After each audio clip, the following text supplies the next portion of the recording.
3 straight line வரைஞ்சு இந்த 4 டாட்டையும் நீ கனெக்ட் பண்ணணும். 3 லைன் தானா? 3 லைன். 1 2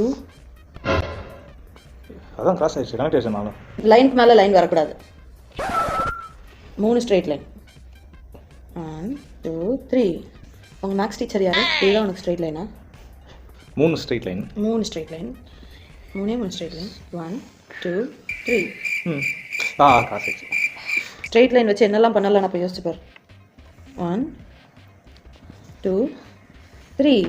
வாவ், தப்பு. ஏன் 4 லைன் கனெக்ட், 4 டாட் கனெக்ட் ஆயிடுச்சு. 4 டாட் கனெக்ட் ஆகிறது இப்படி கனெக்ட் ஆகக்கூடாது, சேர்ந்து கனெக்ட் ஆகணும்னு. இது எங்கே இருக்கு? நடுவில் தூக்கி வச்சிருக்கிற. தப்பு. தெரியல. ஆன்சர் பார்க்கறதுக்கு முன்னாடி சேனலை சப்ஸ்கிரைப் பண்ணிடுங்க. ஓகே, 3 ஸ்ட்ரெயிட் லைன்ஸ் பார்க்கலாமா? 1 2 3. என்ன ட்ரையாங்கிள் தானே சொன்னேன்? நான் ட்ரையாங்கிள்லாம் சொல்லியே, 3 ஸ்ட்ரெயிட் லைன்ஸ் தான் சொன்னேன். ஸ்ட்ரெயிட் லைன்ஸ்க்கு எண்ட் இல்லை, நீ ட்ராக் பண்ணியிருக்கணும். ஓகே.